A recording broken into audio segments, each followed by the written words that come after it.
You're listening to the Good Old Boys Fantasy Football Podcast. Now here's your hosts, Kevin, Derek, and Alex. Alrighty, welcome in, ladies and gentlemen, to another episode of the Good Old Boys Fantasy Football Podcast. I am Derek, and joined as always by your co-hosts Kevin and Alex. Gentlemen, how we doing? Doing good. Last night I was not doing so good. Almost within minutes of each other, the Nuggets blew I guess they had 11 seconds left when they got the rebound, but Nuggets had 11 seconds left and missed their last two shots and couldn't force that game into overtime. And then the Avs lost their game with 4 minutes left in the first overtime. And it was a bad day for Denver sports yesterday. I was quite frustrated at 12:13 a.m. Texas time as I was getting ready for bed, whatever time it was. But bad day for Denver sports. But the playoffs have been intriguing. At least the hockey ones have. Basketball's been the Nuggets series has been tight, but everything else, no, that's not true. Pistons, Knicks, and Nuggets, Clippers have been close. Everything else has not been very entertaining. It's for basketball. It is the reason why the NBA is, a 5 or 6 horse league, right? Like there's legitimately 5 or 6 teams that are going to win a championship. You know who they are at the start of the year, right? The 5 or 6 teams. And then, oh, look, the 5 or 6 teams that everybody thought were going to be around are still around. It is in my opinion, and if you love the NBA, power to you. It is not the league for me. It's just there's no. You remember how the joke of the script in the NFL, right? Like there legitimately might be one in the NBA. Like it is too easily influenced by too few amount of people, which is just kind of the nature of the game, and it just doesn't work for me. But hockey, on the other hand, that is very fun, and it has been very fun. And I was really bummed about the Avs losing last night because I thought, I thought going up 2-0 would be fantastic and really take the pressure off of Game 3 and what will be Gabe Landeskog's return, right? Like a little bit easier to bring him in up 2-0 in a series. I still think that he plays. It's Wednesday, right? When they have this game, I still think he plays. Oh, he absolutely plays. But he absolutely plays. It'll be a little bit more uptight for my feeling. That'll be a little bit more. That arena is going to be juiced. That arena is going to be awesome. That's going to be a scene to be at. On top of that, we've had great games in the rest of the Western Conference, including, did you see the Edmonton LA game last night? Yes, coinciding. With, yes. That game was nuts. Edmonton fought like crazy to get back and get that game tied up, and then the Kings just got one. I don't even know how else to explain it. Like they took a big lead, they gave it away, and then it's like Edmonton, I don't know if they gassed themselves getting all those goals back or what, but the Kings just got one and won that game 6-5. But that game was crazy too. I'm trying to find the tweet, and it's a quality tweet. But as I was sitting there watching the Avs Stars game, I could feel my heart rate like just being a little bit more elevated than usual, right? Like it wasn't like I was sitting there watching a regular season Tuesday night game, like my heart rate was up a little bit.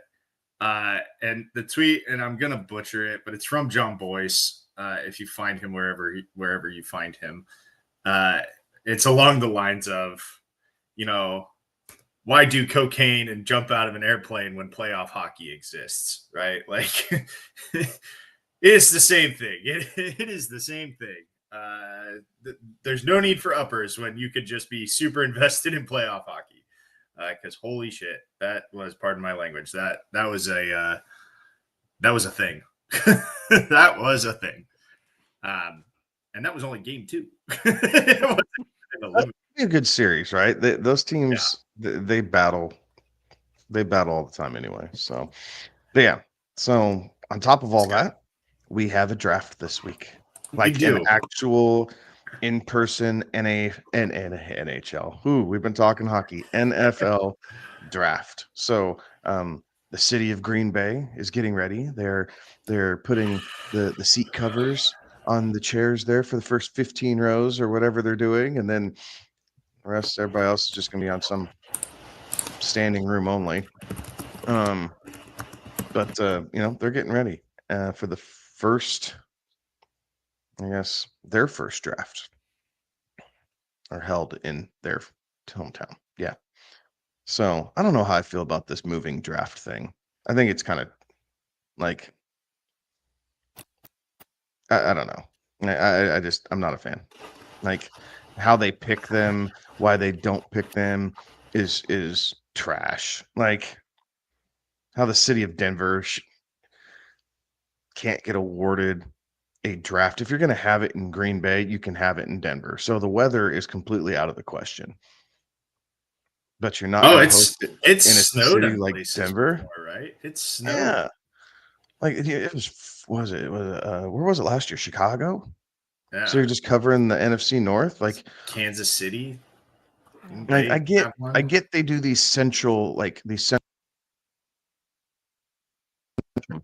West Coast and East Coast and everything else. But if you're going to travel it, like actually travel it.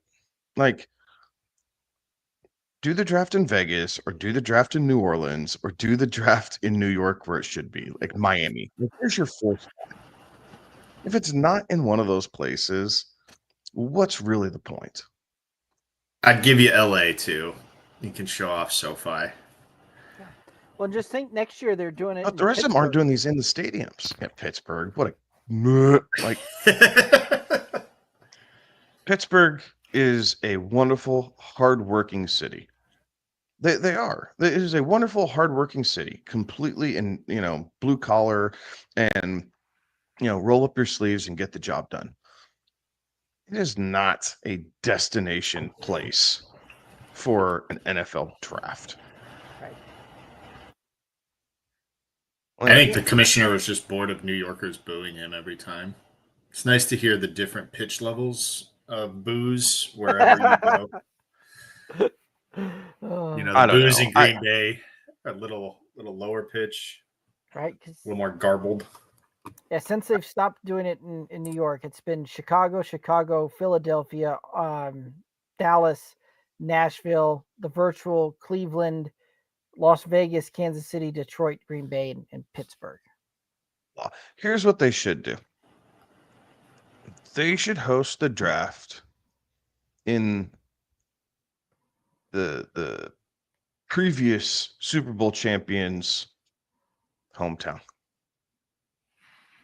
Reward the fans who are going to sit there all day and get the worst pick in each round, or if they even have a pick in that round. So like this year, it would be Kansas City. And then next year's draft, the previous champion would be the Eagles. So then it'd be back in Philly. Like, give them that. Like, don't reward the worst team anymore. Like, don't put fans in those bad cities. Reward the best team. They're already stuck at the tail end of the draft. Like, give them the draft. I don't know. Semantics. I'm definitely not all hot and bothered about it, but it is a conversation piece. Like, is this worth it? Otherwise, you just do it out in Hawaii. Like you tried the Pro Bowl out there, but no one wanted to watch the Pro Bowl. People will come out to Hawaii for the draft. Use the stadium y'all built out there. Right. Yeah. Like, that's pretty cool draft experience. Hey, we're going to go on vacation. Guess what we're going to do? We're going to spend 4 days on Honolulu or in Honolulu because that's where the draft is. And then the other 3 days, we're going to island hop because I'm going to bring my family with me and, they can do something with it. Like, I don't know. Like, I feel like you could do something like that and really have fun with it. Fair enough. Because you bet your butt, as soon as the NFL expands to Europe, they're going to have a draft over there right away. Oh, yeah. Yeah, probably.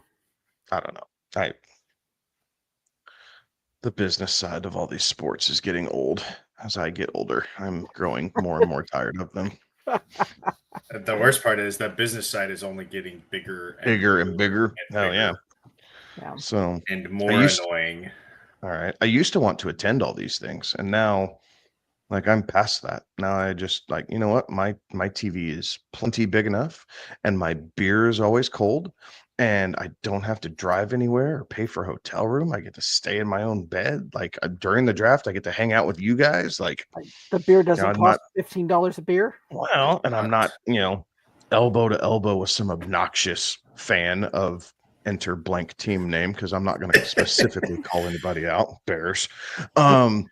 The only drunk people are your kids, just wreaking. They're causing a havoc. Yeah, I don't know. Like, I'm getting old apparently, but nevertheless, we have a draft. We finally get to kind of put some of this to the test. So that means starting next week, we are going to be inundated with dynasty startups or rookie drafts, because people are finally like, oh my gosh, they picked, we can draft now. Like, yeah, I'm just seeing the tickers on my leagues scroll down. I'm like, oh my God, I don't want to do 10 drafts next week. I just want to enjoy the draft. Although, interestingly enough, right, this doesn't commiserate with some of our Commissioner Corner episode, but if you, I have found that if you delay the payments in that, it all of a sudden delays the drafts on that. So just a thought there for anybody looking to try and have those drafts not take place in the 36 hours immediately following the draft. Oh, that's a good point. So I put a hold on my league safe payment. It'll release on June 1st.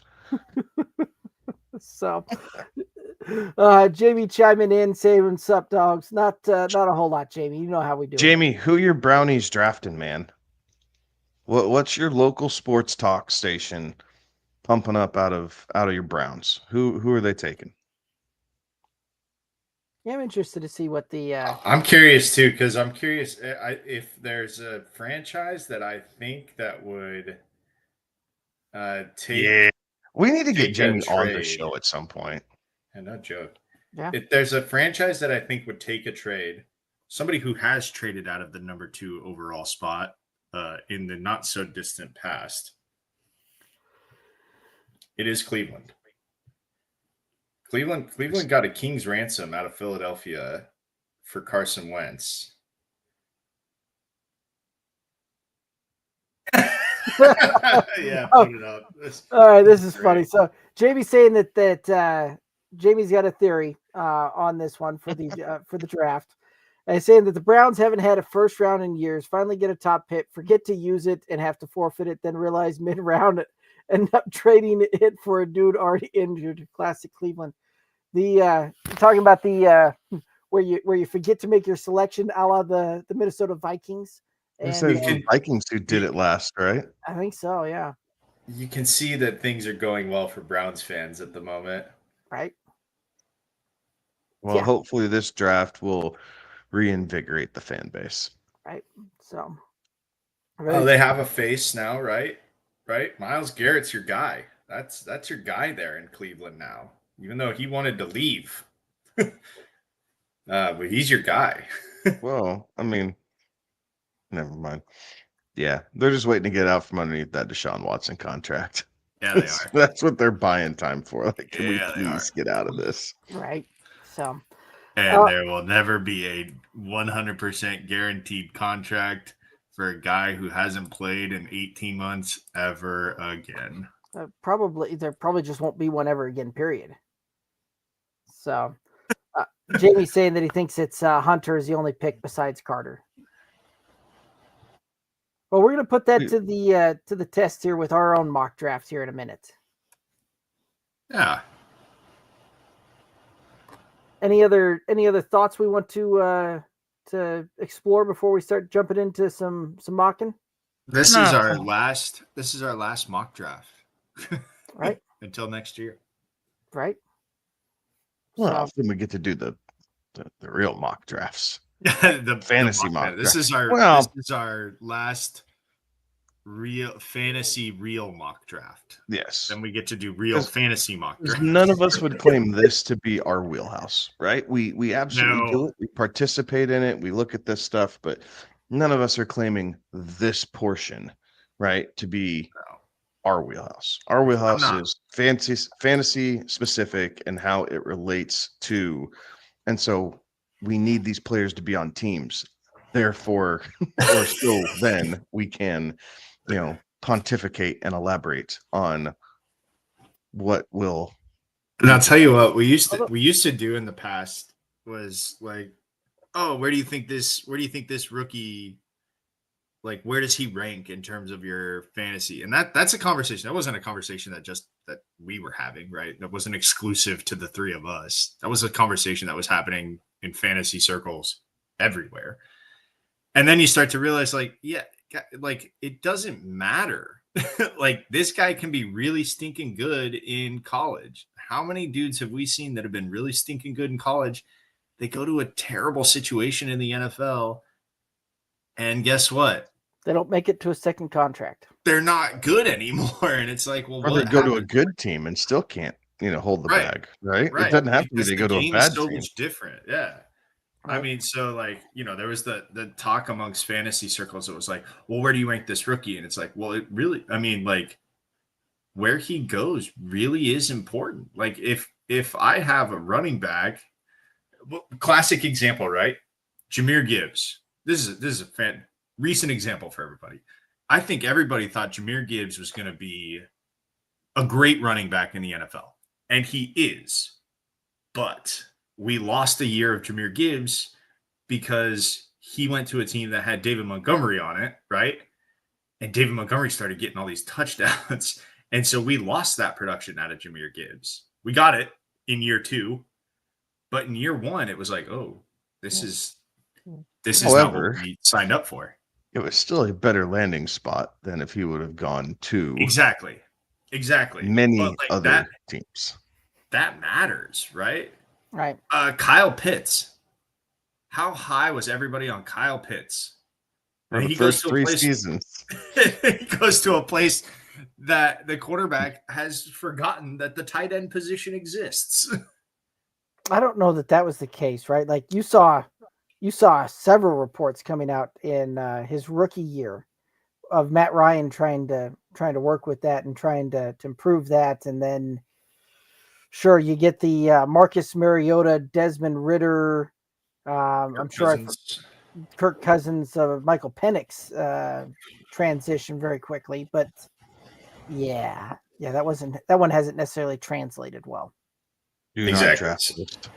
But that's like, landing spot matters. Landing spot matters for these rookies. So I'm glad that we've stopped doing that. I'm glad that the conversation has turned away from that a lot, before the draft starts, because where these guys end up is a huge impact on their fantasy value and their fantasy relevance. There are very few just surefire, can't miss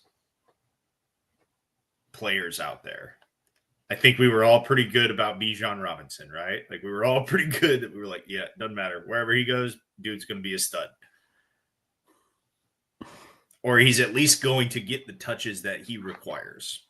Except that he didn't necessarily in year 1 because it was a timeshare with Tyler Algier. And Tyler Algier was one that just come off 1,000-yard rookie season. Like, anyway, I won't get into that whole thing right now. Landing spot matters. Let's get into our mock. All right, real quick before we get into the mock. Jamie saying that can't wait to see where you guys have Genty and Warren and Loveland. And Jamie also saying that they're a cybernetic robot traveling back in time to deliver fantasy football intel straight from the future. That's right. We'll take it. There we go. I like it. All righty. So let's go ahead and move into the mock draft. And real quick, before we get into the number 1 pick with the Tennessee Titans, I do have a trivia question for you, gentlemen. There have been 3 teams in NFL history that have never drafted number 1 overall. Can you name the 3 teams? I know one. I have one, and that is all I can do. One is better than none. I know that the Denver Broncos have never picked number 1 overall. That is correct. They are one of the 3. 2 more left. Green Bay Packers. Incorrect. What year did they last pick number 1? I'd have to look it up. Never mind. That's irrelevant to the question. I'm sorry. Never mind. How about Seattle? That is another one. Ooh. Mm-hmm. And then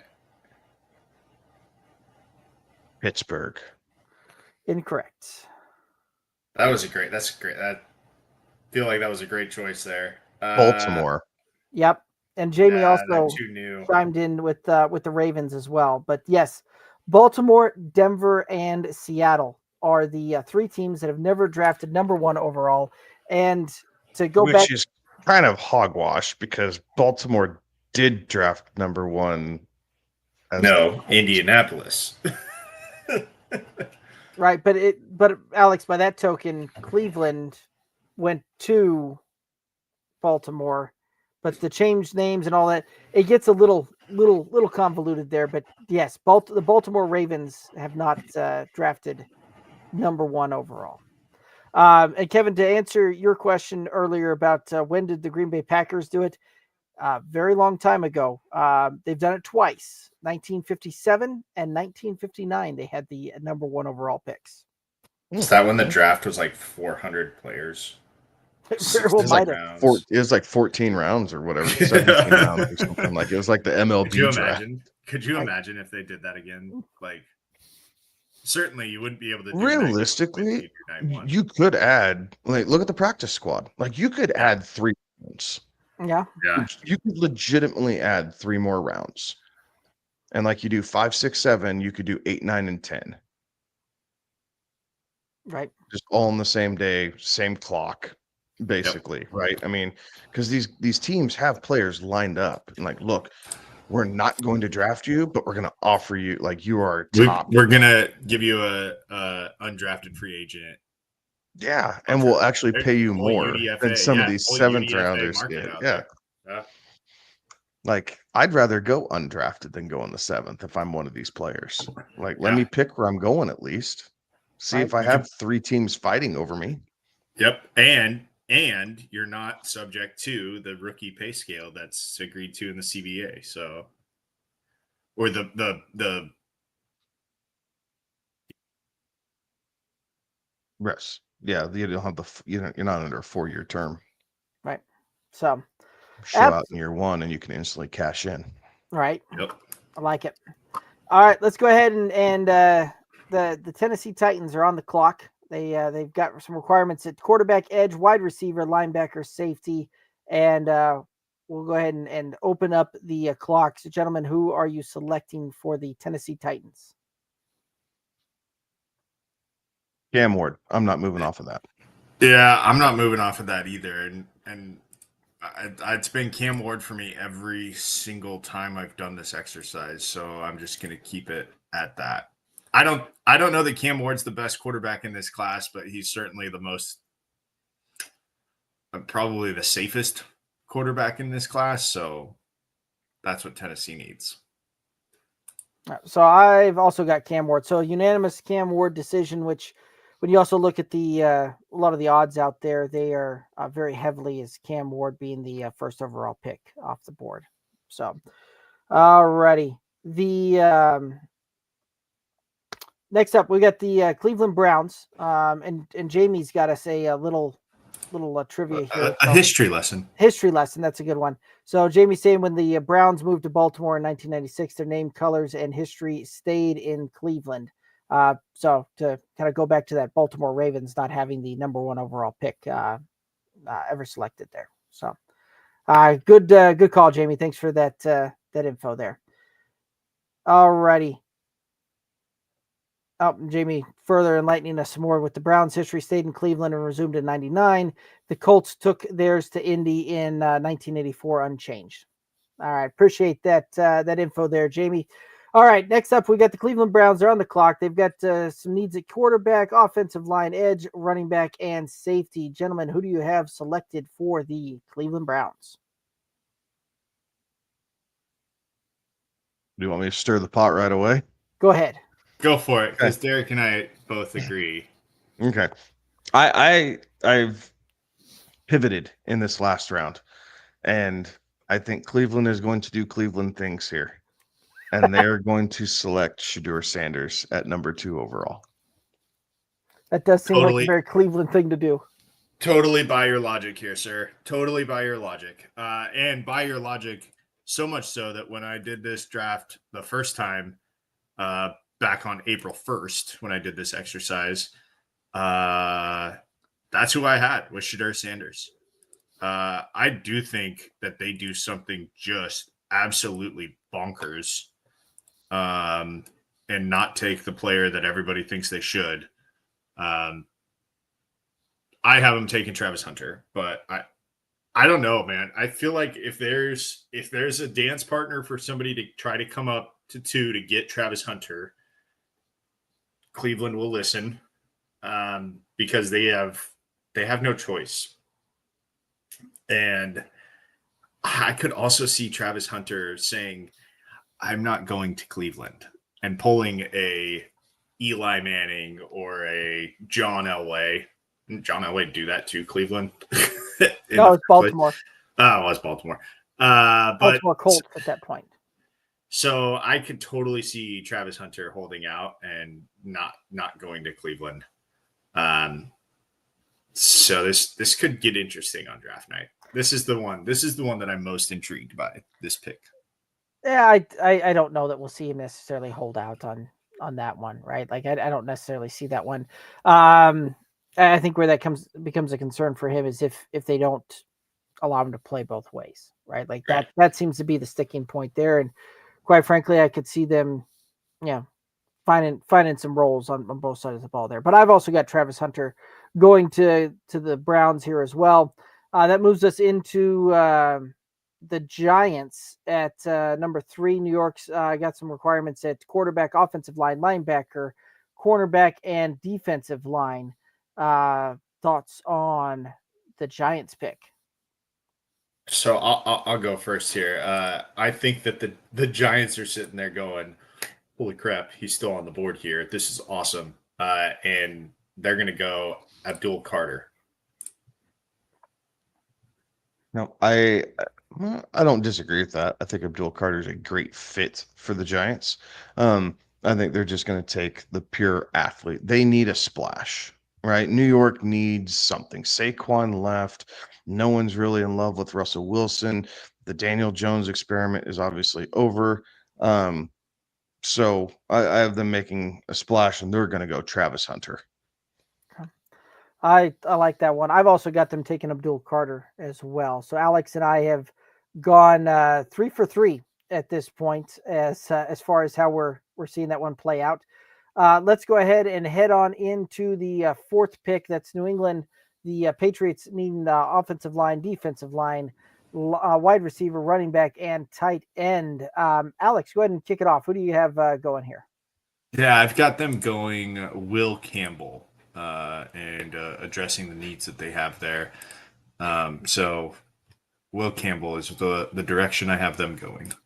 That's what I've also got there as well, is them looking at Will Campbell taking the offensive line here, right?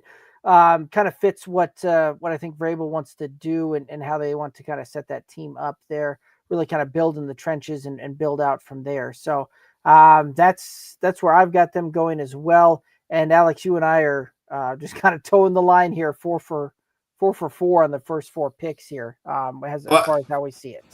And I think what's important here is that they drafted Drake May. I think they want to give Drake May a fair shot here. So let's protect Drake May, right? And Will Campbell, I think depending on what ranking system you're looking at, it is consistently within the top 3 O linemen. Right. Whether he's 1, 2, or 3, I think is in the eye of the beholder at this point. But he is top 3 O lineman. Comes from a big time program, right? understands playing in big time environments at LSU. So and in meaningful games. So I like Will Campbell here. All right, awesome. And Kevin, who do you have going to number 4, New England? Abdul Carter. Patriots were licking their chops because the Shedeur thing shuffled everything down, and the Patriots get a gift handed to them, a la the NFL is fixed. But no, they're absolutely loving that. Mike Vrabel cannot get to the podium fast enough to say we want that guy. I like it. All right, that moves us to number 5, Jacksonville Jaguars, with some needs at defensive line, quarterback, safety, offensive line, wide receiver. Thoughts on this pick? I'm going Mason Graham here. The best interior defensive lineman in this class, in my opinion. The Jags desperately need help up the gut on defense, and so they were hoping that Carter might fall to them and the Patriots would do something silly, but Patriots don't do silly things like that. So they went same side of the ball, but went interior instead of edge. I've also got them taking Mason Graham here as well. Keep seeing lots of reports come out about them potentially looking at another way and thinking that a certain player's a guy there. But I don't necessarily agree with those reports. So I'm also there with you, Kevin, and I've got them taking Mason Graham here for number 5. Alex, who do you have the Jaguars taking? I do believe those reports. So I'm going to go with them. I've got him going Ashton Genty here. The Travis Etienne experience, I think they're ready to move on from. Ashton Genty, look, you can say that he was playing in the Mountain West and that it was, look, he can only play the competition he lined up against, and he made them look silly. So I think he's the best running back in this class. And I think that the Jaguars make the move here and pull the trigger and grab him. Okay.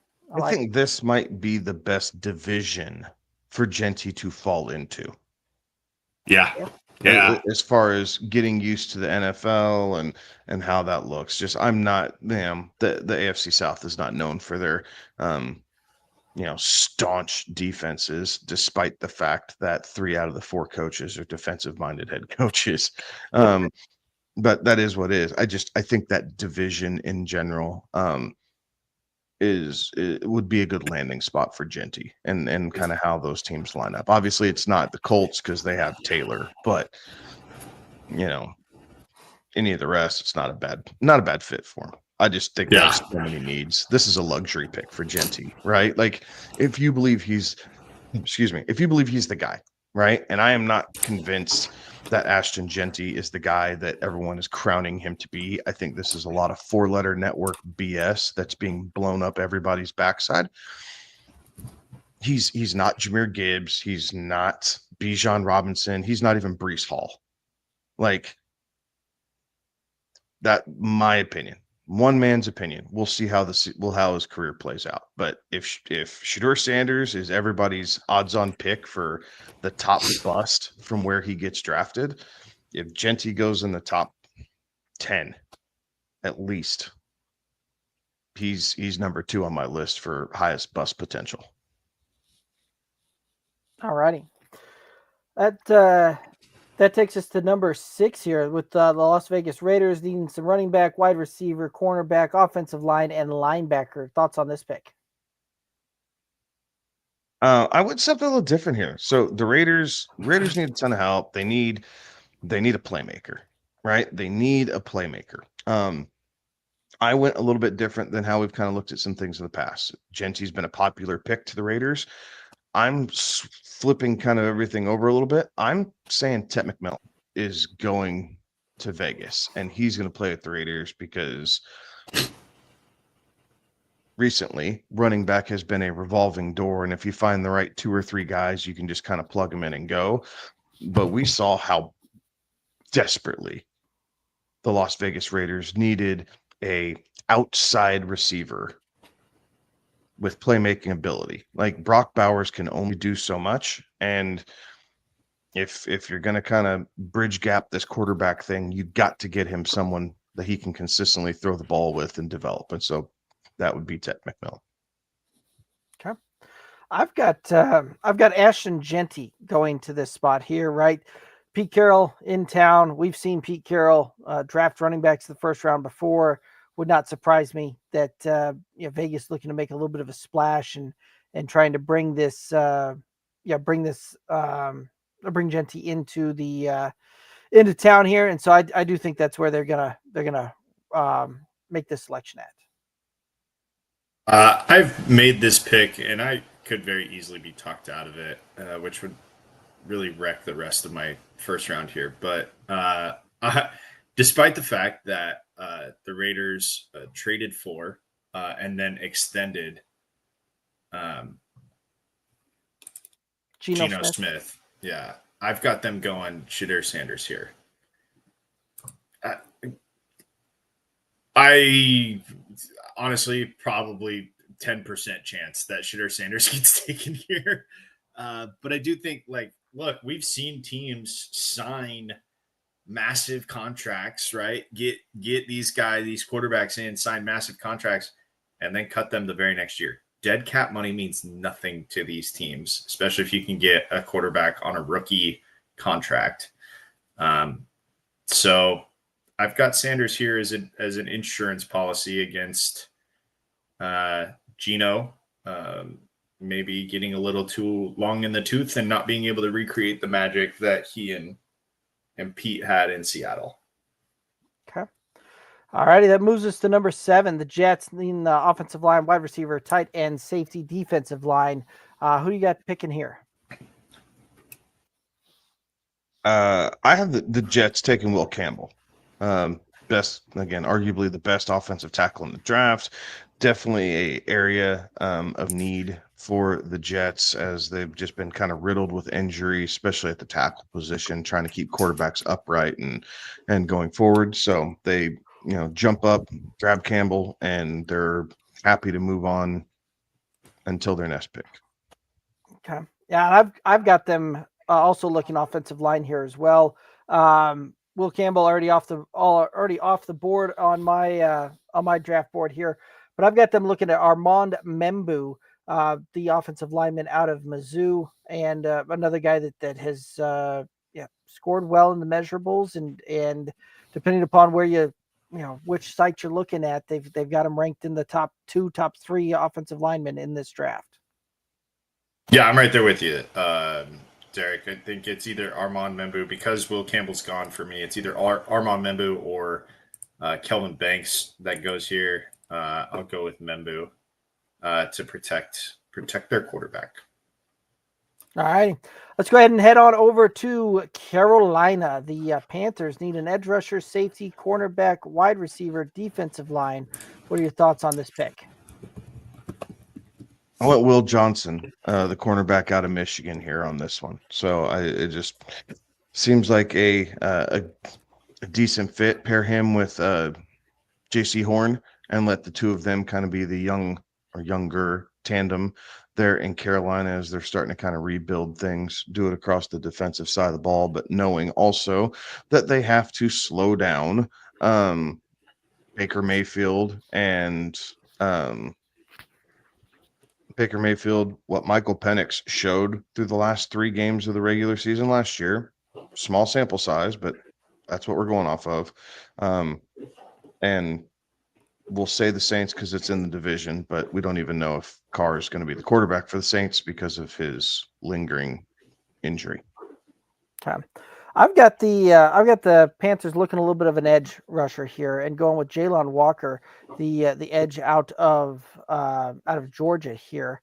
So that's where I think they're going to spend this pick. I've got them going to Jalen Walker as well, taking care of the edge here. So sadly agreeing with Derek again. Yeah, I was just say at this point, I'm becoming a little concerned that you and I are this closely aligned on this one. Lockstep, yeah, that's not good. Not good here. This normally doesn't happen. So, anyway, the It's the Saints, number 9, New Orleans on the clock. Cornerback, offensive line, wide receiver, defensive line, and quarterback are the needs here. Thoughts on this pick? I probably should have given more credence to a potential of Jalen Milroe or Jackson Dart in this position, given Derek Carr's injury. However, I did not. Going with another position need, an offensive tackle, another team that's just been riddled with injuries, contracts expiring, having to let players go. So Armand Membu, who you guys just had going a couple picks before to the Jets, I have him sliding just a couple spots, and he is going to Nolans. I like it. I've got the Saints addressing their quarterback issue in this one, and I've got them taking Shedeur Sanders here. This is one that seems like every time I mock this thing out, it seems like this is the landing spot I see Shedeur landing when I'm doing that. So again, that's how I see this one playing out in like the fourth mock in a row. I've gone Mason Graham here. He finally finds his landing spot here with New Orleans. Look, they probably should go corner or O-line or wide receiver, but Mason Graham, as you guys have pointed out, is a top 5 talent. And if top 5 talent is still hanging out there, you better be smart enough to make sure that you get top 5 talent on your team. So that's what I've done here with Mason Graham. Okay. That moves us to number 10, the Chicago Bears on the clock. Offensive line, edge, running back, safety, and tight end are the positional needs here. Thoughts on this pick?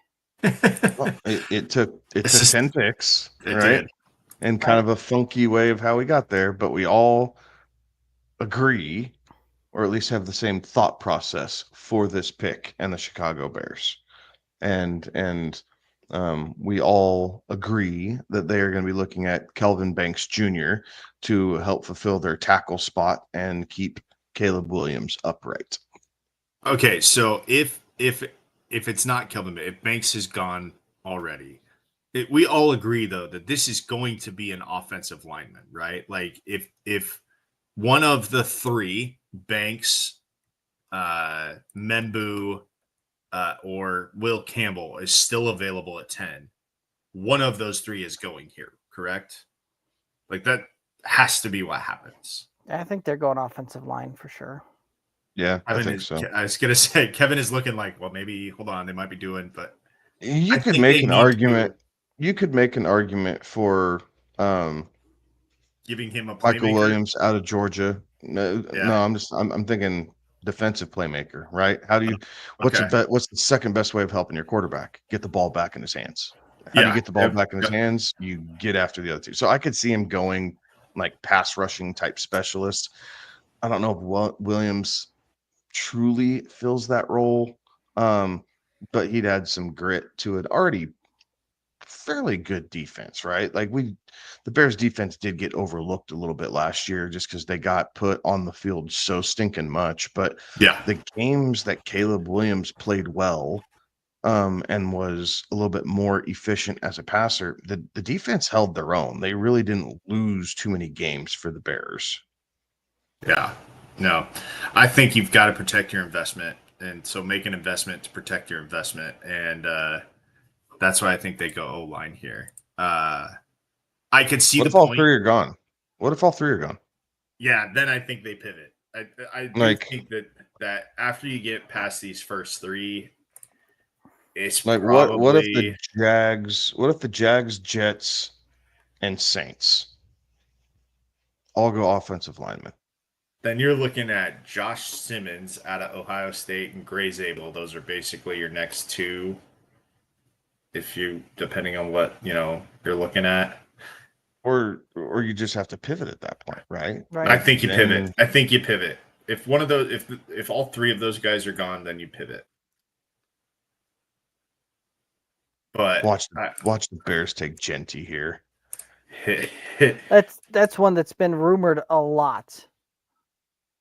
I have seen that one rumored. So if he's there, they could go tight end. Like, do you think they'd take a Tyler Warren? I think if those three O linemen are gone, I think there's no telling which way they go, because you can make an argument that, one, you need to work on slowing down what has become a pretty high-powered offensive division, right? Now we'll see what Minnesota looks like with their new quarterback, right? With JJ McCarthy in there now, but you've got Jordan Love, you've got why can't I think of his name right now in Detroit? Jared Goff. Thank you. You've got Jared Goff and that Detroit offense, which is very formidable. Jordan Love and the Green Bay offense, which is no slouch, right?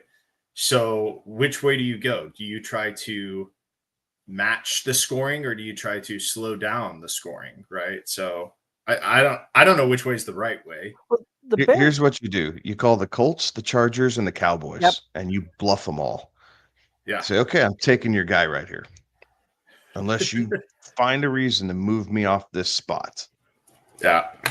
Here's who I'm taking. I'm going to take your guy right here. And it might be a little different depending on each conversation, but it doesn't matter. You bluff them because your position of need matches something that they need too. And you just see if you can get one of them to bite to move up into the top 10. Right. Yeah. Well, that's right. This is about the time of the draft too, that I think this is where we'll start seeing teams start doing some shuffling. And the Bears have not had any qualms over the last few years moving draft picks and reshuffling the deck on that one. And, moving down a couple of picks, moving up a couple of, it wouldn't surprise me to see them just fully move out of this spot too if their guy isn't here. So, all right, let's go ahead and move on to pick 11. The Niners out of San Francisco. They are we've got defensive line, edge, offensive line, running back, cornerback needs here. Thoughts on this pick?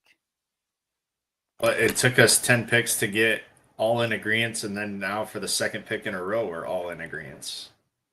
Right. Gary. So, Michael Williams, sorry. Out of Georgia, the defensive end. So can play off the line a little bit, but more in his career set, he was getting his hand there in the dirt, although Kirby did move him around a little bit towards the end as they were trying to plug some injury holes. But nevertheless, guy who can get after the quarterback. So the 49ers are actively retooling a little bit, right? Sent Debo packing. Still got to figure out what they're doing. Brandon Ayuk, right? Guy who wanted out last year. Christian McCaffrey's coming back. See how that looks. There's questions galore surrounding Brock Purdy. The Niners have some things to kind of figure out here a little bit, but I think they start on the defensive side of the ball and get back to some prowess that they had 3-4 years ago when they're making deep runs into the playoffs. Yeah, totally agree here. I think San Francisco is going to try to get back to winning the trenches. I feel like they've gotten a little bit away from that, and so I think that's where they go here. And honestly, Kyle Shanahan's seat has got to start warming up here soon. I know that he's had success, but John Fox had success in Denver, and guess what that got him? A one-way ticket out of town, right? Kyle Shanahan has had success, but he hasn't had the ultimate success yet, and that's a fan base that isn't going to want to sit around and wait for that, especially with how close they've been and the window that they have. Problem is, you get rid of Kyle Shanahan, and there's probably 20 to 25 other teams willing to give ready up to take Kyle Shanahan. Oh, for sure. For sure. And the team drafting right after the 49ers might be at the very top of that list. would be all too happy to see him walk into their facility. I mean, heck, you want to talk about something that actually give the Cowboys fans a reason to not hate themselves for a minute, and it might be Kyle Shanahan being the next head coach. Certainly could. All right, and that does move Dallas Cowboys onto the clock here at pick 12. They've got some needs at wide receiver, running back, cornerback, linebacker, and defensive line. Thoughts on this pick? I'm going Tet McMillan out of Arizona. I think they give Dak another toy to play with. I don't think I don't know that this suits them the best, but it is one that I think will appease the most people.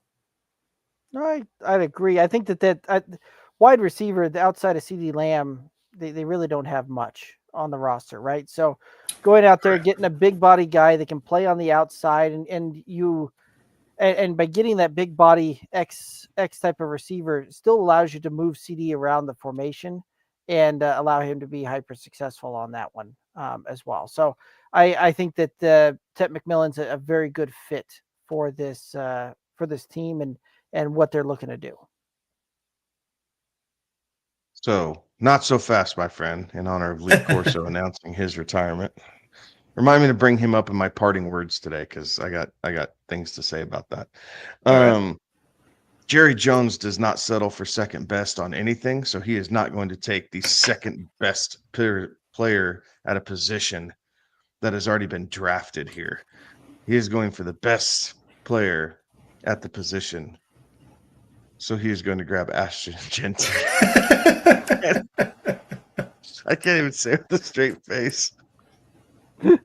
Because you can hear Dallas erupt for half a second and then realize what they've done, and they go, "Oh no!"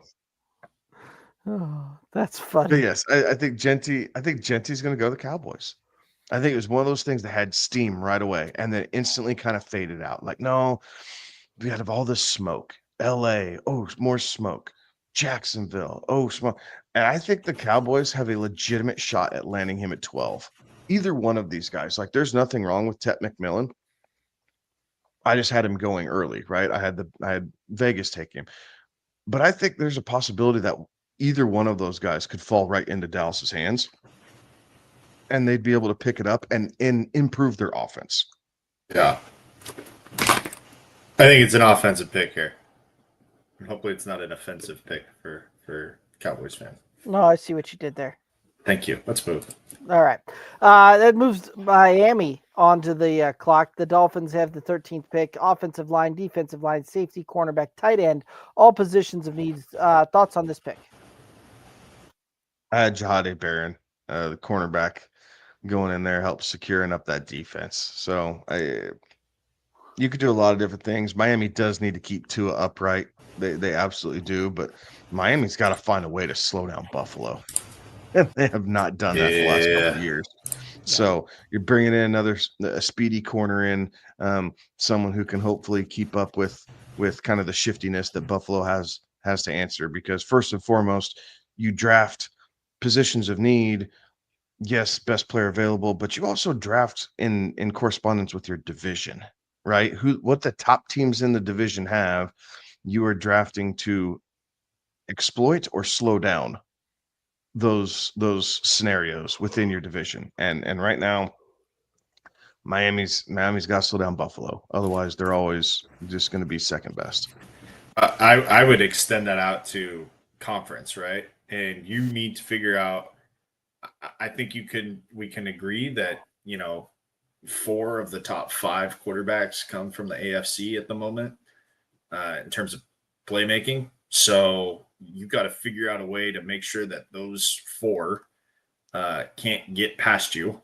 So I also have them taking Jahade Barron here and just trying to figure out a way to slow down Pat Mahomes, Josh Allen, Lamar Jackson, Joe Burrow, right? Like if you don't get past them, you're not getting to where you want to go. So figure out a way to slow them down, because you're going to see them at some point. Oh, that to get into the playoffs, the very first round, you're going to see one of the 4 of them. There's really not a scenario in which they don't. Right. So that's what you have to think. This is a 3,000-foot view. Does it help them? Does it help them get better defensively? Sure, but it also helps them prevent some of, improve their favorability against some of these other teams and these other quarterbacks. That's where I think they go here. I can see that. I've got them working on the offensive line here. Josh Simons, the big offensive lineman out of Ohio State, still there, and that's where I think that they're going to go is really try and shore up that offensive line and protect Tua on this one.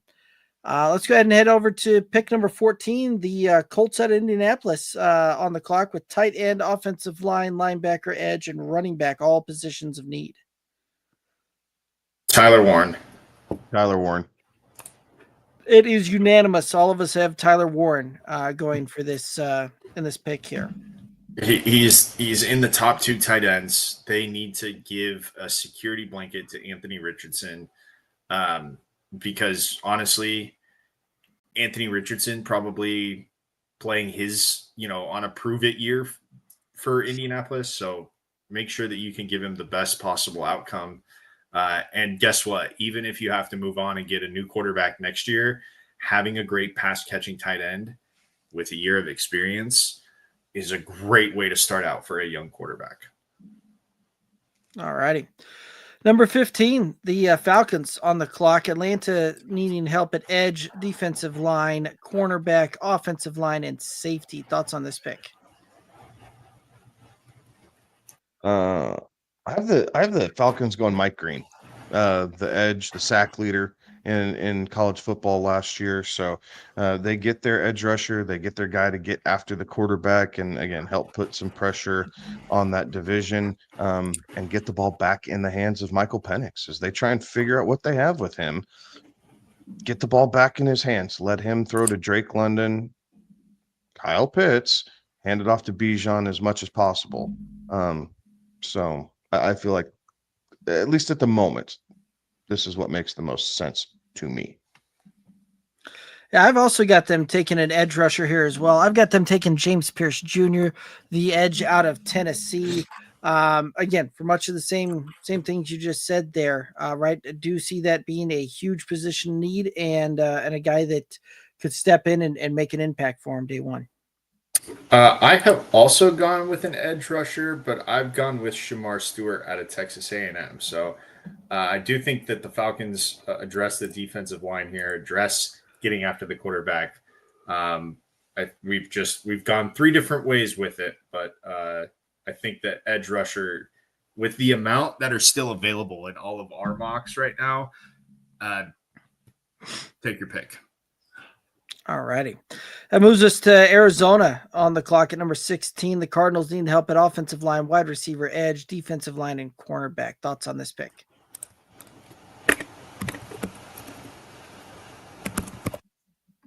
I have the Cardinals pairing their star receiver up with one of his former teammates and really kind of putting the gears to everybody. And the Cardinals going Emike Egbuka out of Ohio State to kind of give a little slot presence, right? To help out Marvin Harrison Jr. Allows one to. They both move around. Who am I kidding? They're both going to play all around. Egbuka racked up the touchdowns, a little injured here this past year, but a very nice compliment to Marvin Harrison Jr. We saw this in college. I think it's going to be the same thing. Gives Kyler Murray another weapon, which is always a good thing. But a name we haven't talked about a whole lot in the first round, but I think he's going to sneak in here. I could see it. I've got them addressing the on the edge side of things, on the defensive side of the ball, and I've got them taking Micah Green with this pick to really try and put the ball back in Kyler's hands a little bit more this season. I have them going interior offensive line and going Tyler Booker out of Alabama. 325, 6'5", really probably can play all 5 spots at that size. So versatile on the offensive line to try and protect Kyler Murray, to try and give him some time to find Marvin Harrison Jr. And block a little bit for the ghost of James Conner until I see it's James Conner, but man, It's like the $6 million man at this point. All righty. That moves us to number 17, the Bengals on the clock. Cincinnati needing help at edge, safety, linebacker, offensive line, cornerback. Thoughts on this pick? I've gone Walter Nolan here. Defensive line, kind of, I think he plays the 3 technique, but can get after the quarterback. So I've got them going defensive line here with Walter Nolan out of Ole Miss. All righty. I've got them looking at edge rusher, and I've got them going with Shamar Stewart, the edge out of Texas A&M. I have the Bengals looking on the defensive side of the ball also at James Pierce Jr. All righty. That moves us to Seattle on the clock. The Seahawks need an offensive line, wide receiver, cornerback, safety, defensive line. Thoughts on this pick? I have. Oh, sorry. You want to go? No, go ahead, Kevin. I have the Seahawks going with Josh Simmons, the Ohio State offensive tackle, being able to kind of start working on revamping this offensive line here just a little bit, provide some youth. Obviously, Kenneth Walker is him and Zach Charbonnet, about screwed that up, are going to be focal points, especially with DK and Tyler Lockett both leaving. So protect your young quarterback, or I shouldn't say young quarterback, protect your quarterback so that way he can have some time to throw the ball to JSN and open up some holes for Kenneth Walker. The Seahawks going O-line here and grabbing Gray Zabel from North Dakota State.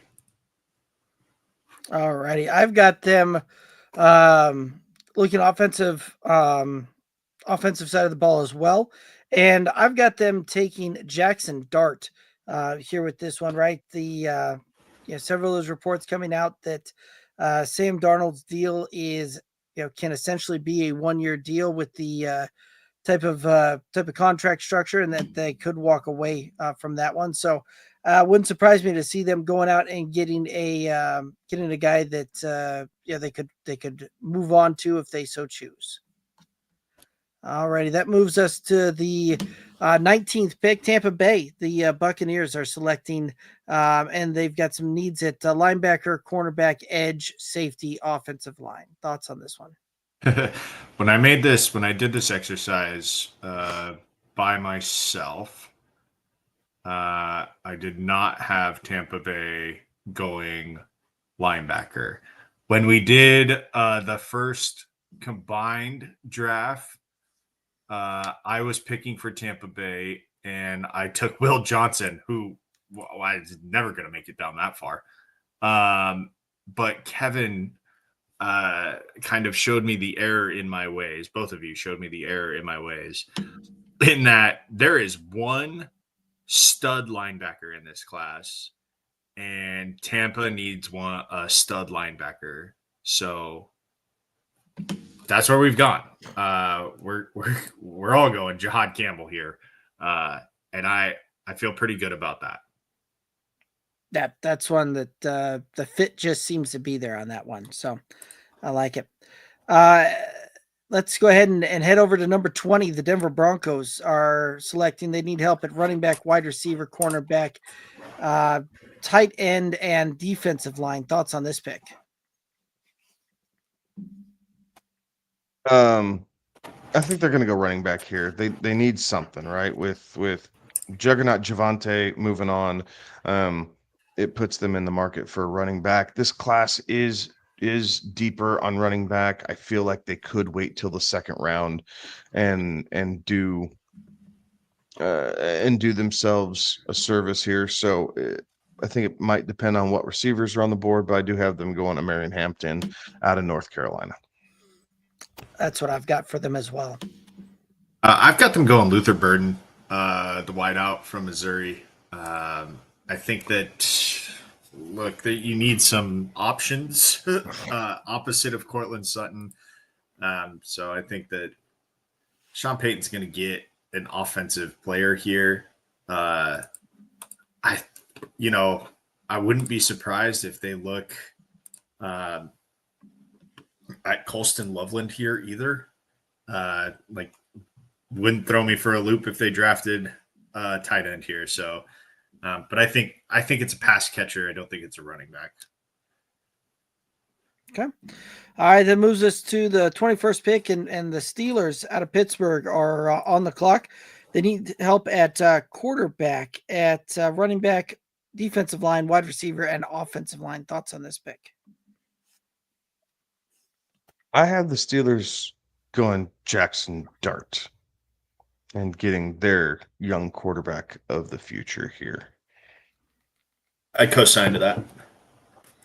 I did not have them going that route. I've got them looking at defensive line and going with Kenneth Grant out of Michigan on this one. I do think that this is a potential move that we could see them looking to try and, that defensive line is starting to get a little bit longer in the tooth and looking to try and start backfilling some of those positions. All righty, that moves us here to number 22, the Chargers out of Los Angeles on the clock. Tight end, wide receiver, defensive line, running back, and edge are all positions of need. Thoughts on this pick? I have the Chargers going Colston Loveland. They're getting their tight end. Same. I do not. I've got them going Derek Harmon on the defensive side of the ball. Big run stuffer in the middle there.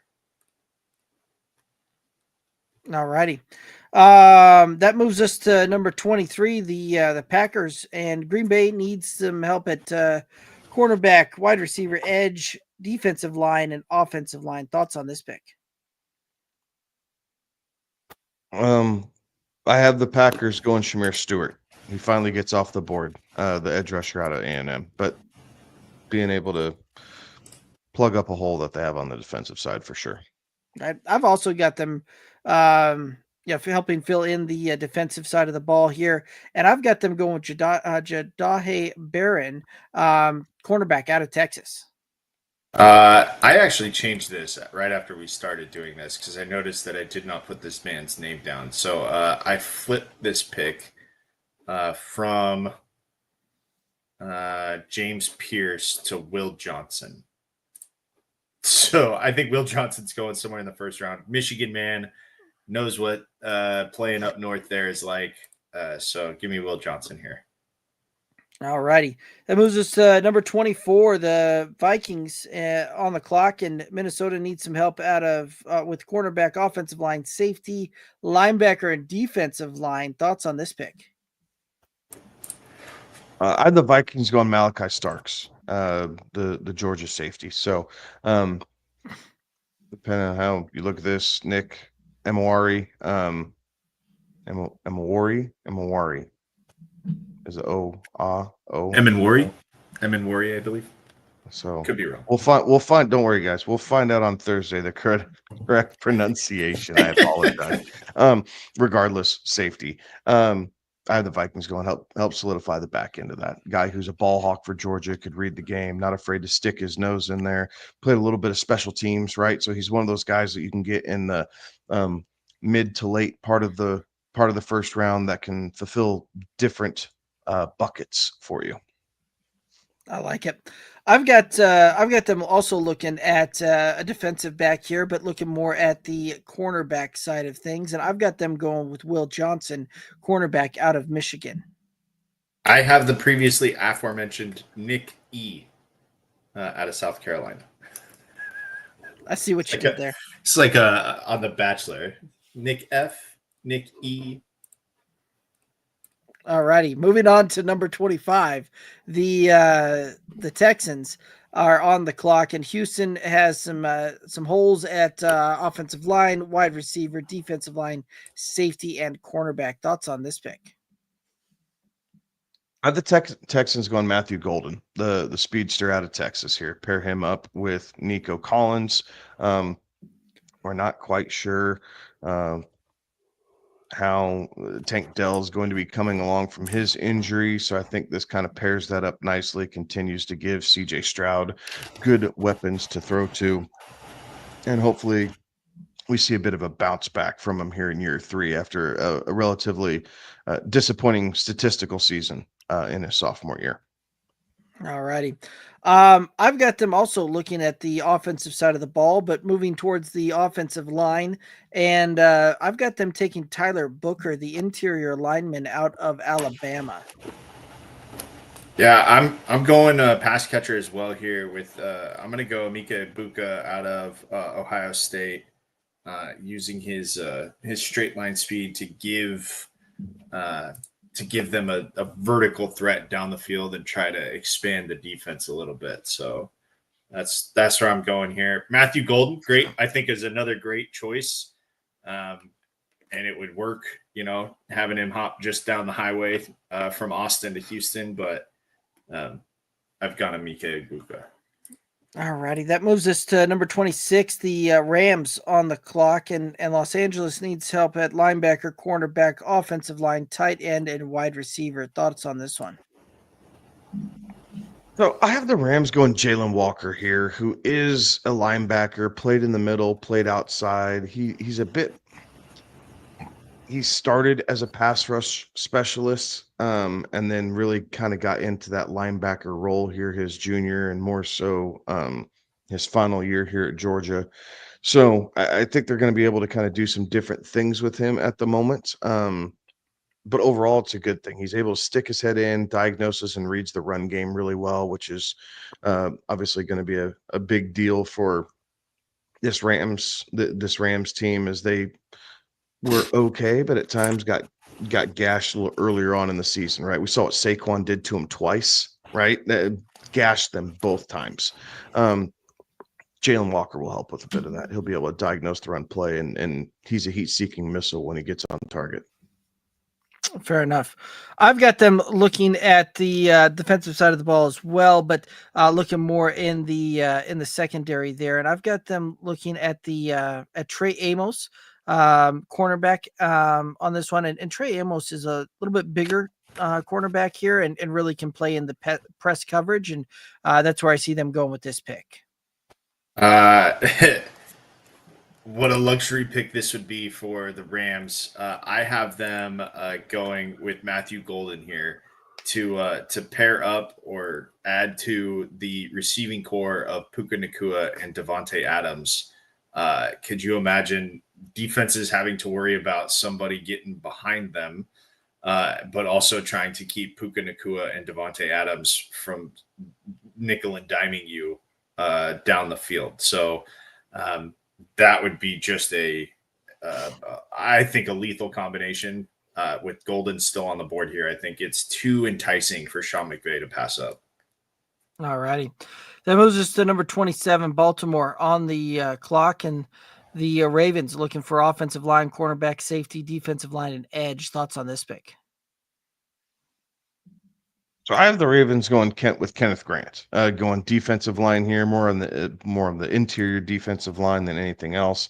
But nevertheless, hard-nosed guy, plays the run well, can take up two bodies from the offensive side of the ball. So kind of some of those things that Baltimore really covets with their interior defensive linemen. And regardless of who Baltimore takes, right? Like, this is something that we've learned over the last decade. Baltimore does not miss on their first round picks too often, right? Like, you could make the argument that Rashad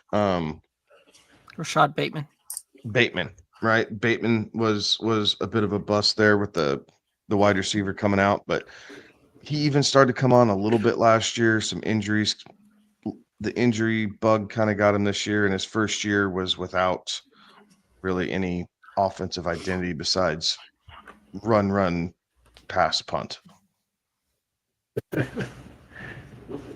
I have the Ravens again taking a 3,000-foot view of not just the AFC North, but the AFC as a whole. I have them taking Malachi Starks here.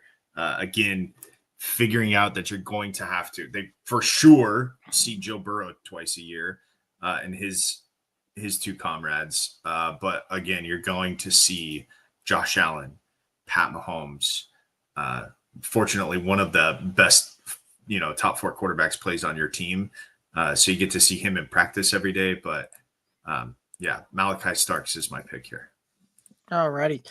Speaking about the one of the better quarterbacks in the league, I think that they're going to go through, and offensive line is a position of need. And I think that they're going to help try and fill that a little bit with Josh Connerly to add to that offensive line, and is a guy that can kind of move around a couple of different positions on that offensive line to also give them some versatility on this one.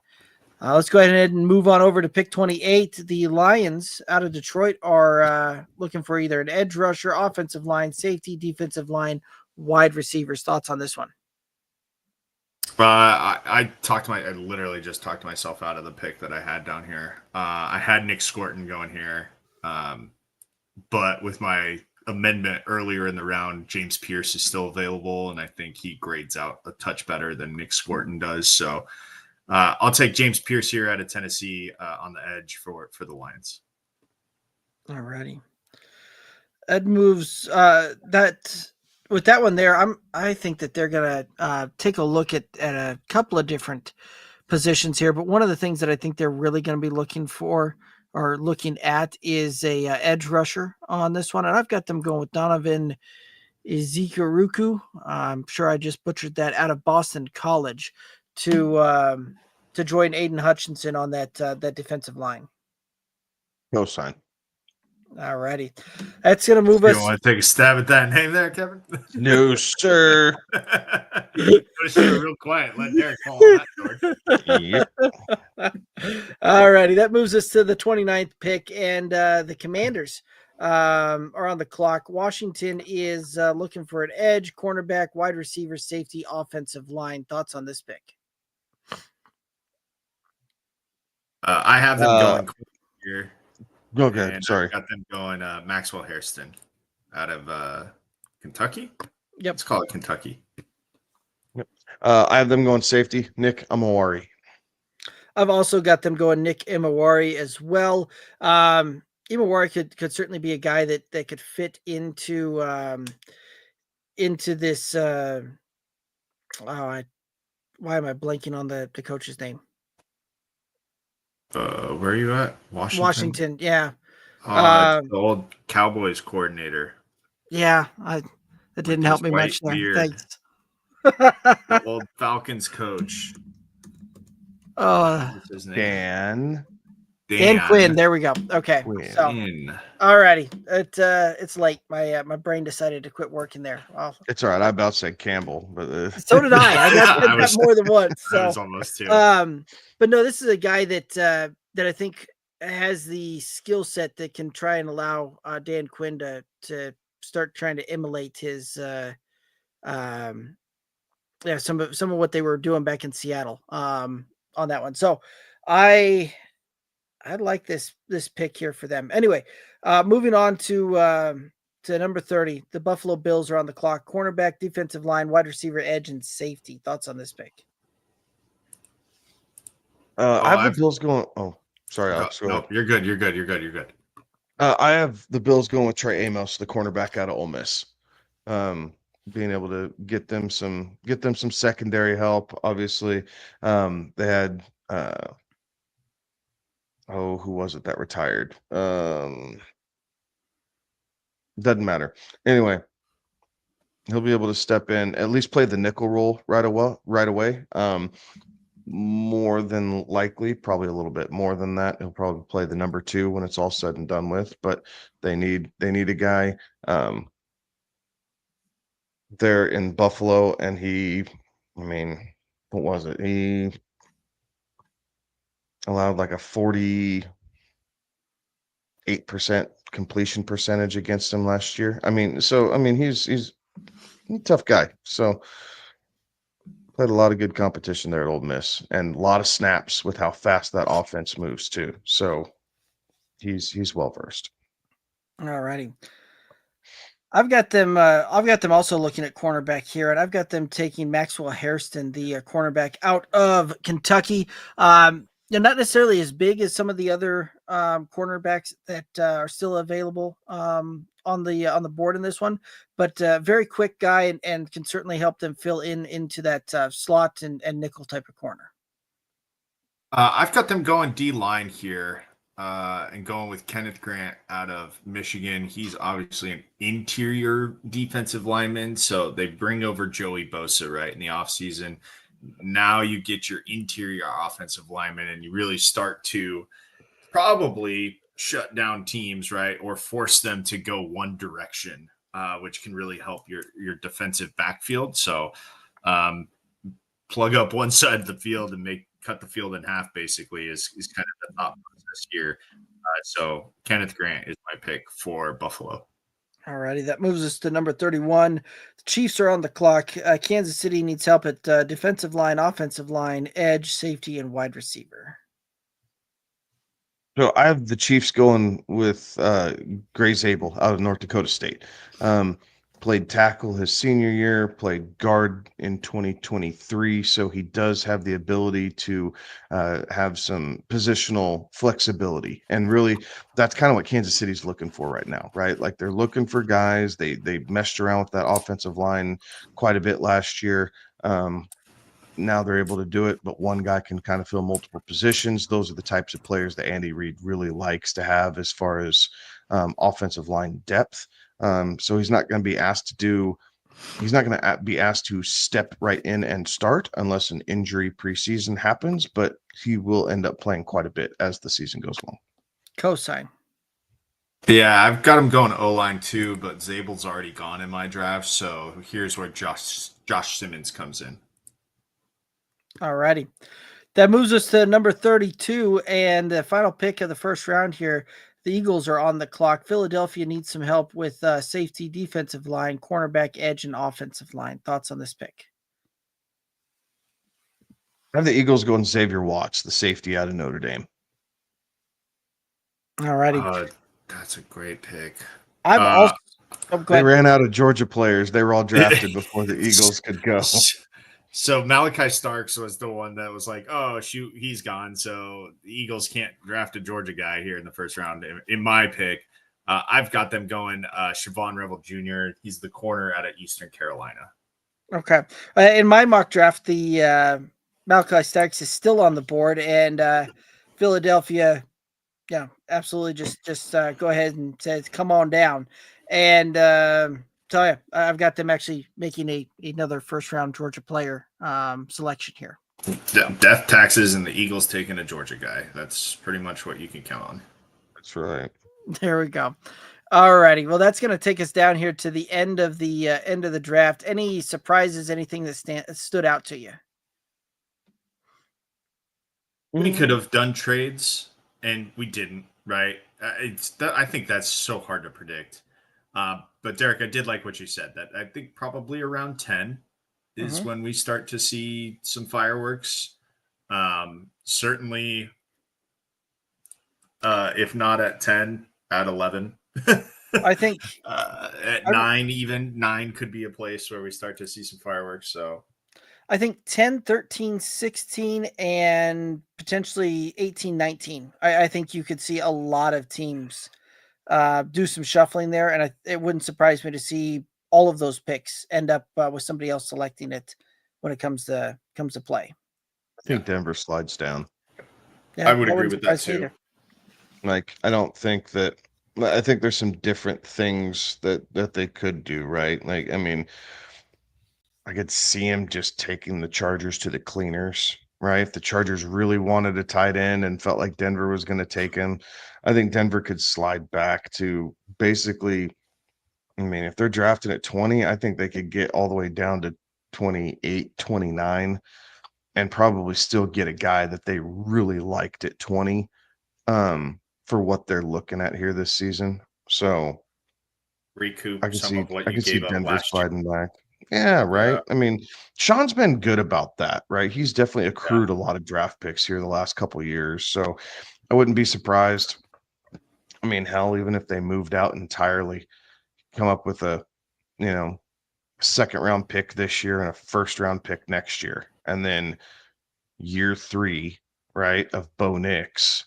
You have 2 first-round picks, push all the That would chips be in, nice. and say this is going to be our year. Like I could see the long game being something like that for the Broncos. Yeah. Yeah. I think there's the likelihood of Philadelphia making that pick at 32. I also think that's probably one that there's probably a team that's going to try and sneak back in and say, yeah, we'd like to have the 5th-year option on a guy. So I think that there's the likelihood of Philadelphia still picking at 32, I think, is low. I like the idea of Denver trading back. Like I can buy into that logic. Same with Tampa, right? Like Tampa knows who they want. They can just keep waiting because nobody else is really like it's not really who anybody else is after. So like I think Tampa has a bit of a luxury there. Yeah, I mean, I think it's one of those you could move back. Los Angeles probably the next team that would be itching for a linebacker. Yeah, On the yeah. Rams. So, but yeah, certainly. Alrighty. Well, any final thoughts out there for the viewers and listeners before we call it a night? I got nothing, but Kevin's got to talk about Lee Corso. Okay. It was announced that Lee Corso will be doing his final, what is it, week 3? August 30th.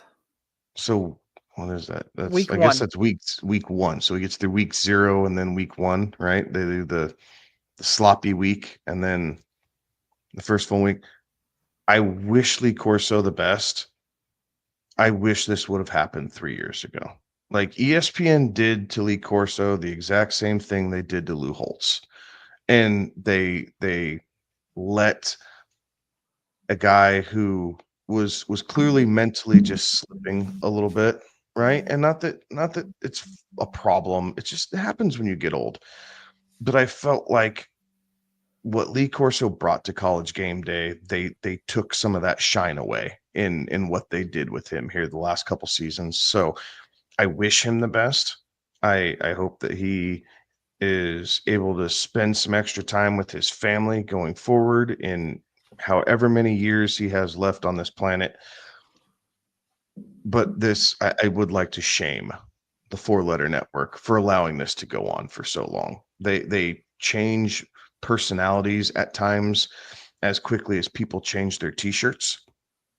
And I feel like they did a disservice by a guy who really helped make College Game Day what it is. So shame to the 4-letter network. Agree with you there. It's I will remember Lee Corso as the quick-witted firecracker who was a character that was sometimes larger than the show of College Game Day itself. And it's a shame. You're right. It is a shame that probably went on a season or two too long, maybe 3 seasons too long. But I think that show became must-watch TV because of Lee Corso. It was informative. It was always informative with Chris and oh my gosh, maybe I need to retire because names are just escaping me at the moment. But it was always informative.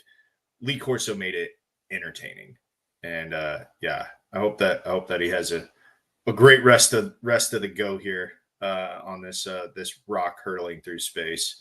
But it won't be the same without him. Like you always tuned in to headgear picks, right? You always tuned into picks and see what headgear he was going to throw on. So we'll miss that. Absolutely. Happy trails for sure. Any final thoughts out there for the viewers and listeners? Now, thanks for tuning in. We know that these have been a little bit later doing these drafts, but we'll be back Thursday. So please tune in. We'll have full first round coverage. at least two of the three of us. I think Alex is 50-50 on if he gets tied up with the JOB or not, and that's okay. But Yeah. Derek and I will be here. We'll be breaking down the first round as it happens. So please tune in, jump on. We'd love to, banter back and forth, answer any questions that you may or may not have. And, we finally get to basically turn on for the 2025 season. So I'm super excited about it. Absolutely.